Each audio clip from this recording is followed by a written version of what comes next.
Alright, saw this article on one of my browsers. UK cannot ignore calls for slavery reparations, says leading UN judge. Judge Patrick Robinson, who presided over the trial of the former Yugoslav president Slobodan Milosevic, said the international tide on slavery reparations was quickly shifting and urged the UK to change its current position on the issue.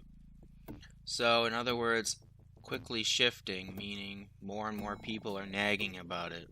So, in a quick summary, 3 reasons why the UK shouldn't pay for slavery. 1, it was more than 100 years ago.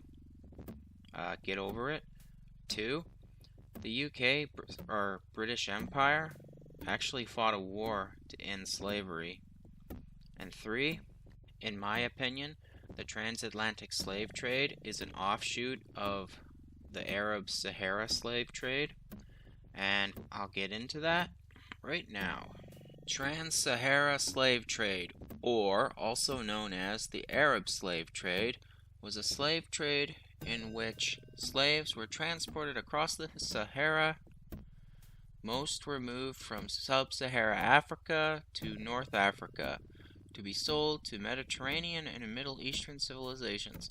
Estimates of the total number of black slaves moved from sub-Saharan Africa to the Arab world range from 6 million to 10 million, and the Trans-Saharan trade routes conveyed a significant number of this total, with one estimate tallying around 7.2 million slaves crossing the Sahara from the mid-7th century until the 20th century, when it was abolished.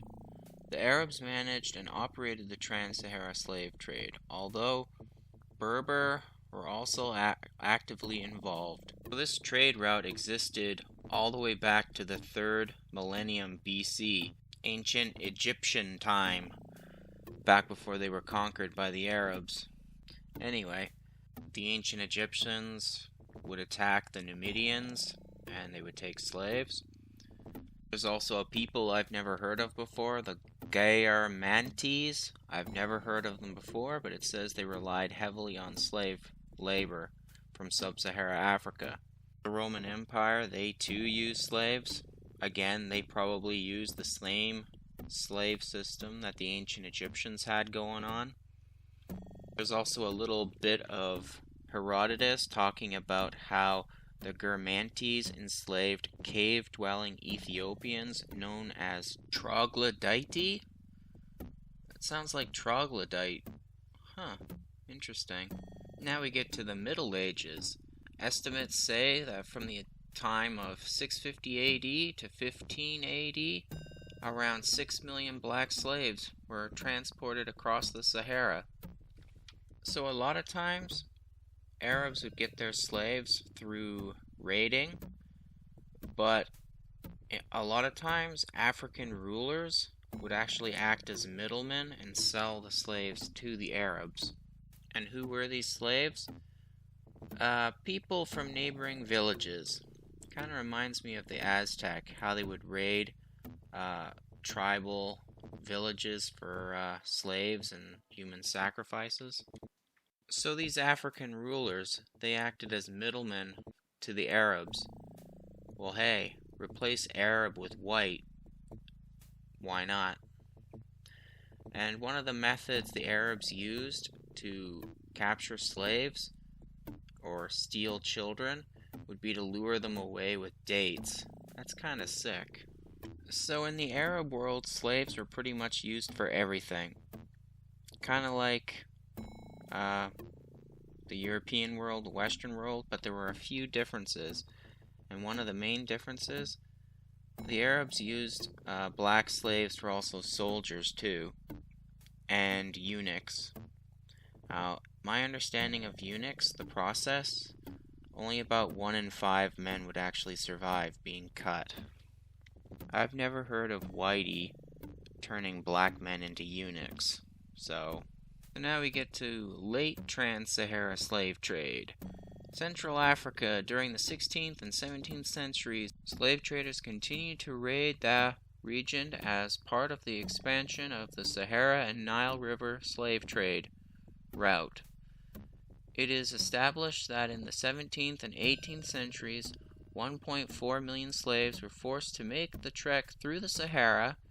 Captives were enslaved and shipped to the Mediterranean coast, Europe, and Arabia, the Western Hemisphere, or to the slave ports and factories along the west of North Africa coasts, or south along the Ubanique and Congo rivers. So yeah, Europe. Right there, you established where the transatlantic slave route came from. Then in the 19th century, 1.2 million slaves are estimated to have been sent through the Sahara. Now, one thought I have about the Sahara slave trade would be, how many people died before they even got to the market? And it says, for every one slave that successfully arrived at the market, 3 or 4 either died or escaped. So, are they counted in part of the tallies? Or not, because they didn't actually make it to the slave market to be sold as slaves, right? Now here's some more recent stuff. Abolition? After the establishment of the British and Foreign Anti-Slavery Society in 1839 to fight slave trading in the Mediterranean, Ahmed ibn Mustaf Ben of Tunis agreed to outlaw exporting, importing, and selling slaves in 1842. So there you go, the British, they're fighting slavery. And he made slavery illegal in 1846. In 1848, French outlawed slavery in Algeria. So there you go, French fighting slavery. Slavery, however, was not abolished in Mauritania until 1981. Damn. Now, slavery in the post-Gaddafi Libya. Since the beginning of the Libyan Civil War of 2011 that saw the overthrow of Muammar Gaddafi and his regime by NATO-backed anti-Gaddafi forces, Libya has been plagued by instability, and migrants with little cash and no papers have become vulnerable. Libya is a major exit port for African migrants heading to Europe. Yeah. The International Organization for Migration published a report in April of 2017 showing that many of the migrants from West Africa heading to Europe are sold as slaves after being detained by people smugglers. So, from what I gather, slavery made a comeback with Gaddafi being ousted. Gee, thanks NATO, France, Britain, mainly, and of course, good old US of A. You ousted a dictator, but you brought back slavery. Well, unintentionally. Alright, disclaimer time. First disclaimer, I got this information from Wikipedia. Is it 100% reliable, trustworthy? No. The reason why I trusted it on this source, I knew that the Arab Muslims were dealing in slaves hundreds of years before the white guy. Another reason, the Barbary pirates, Arab Muslims, they used to raid up and down the coasts of Europe. I heard stories of European villages on the coast, fishing villages, completely abandoned because the people were tired of being enslaved. Quick circle back to this judge.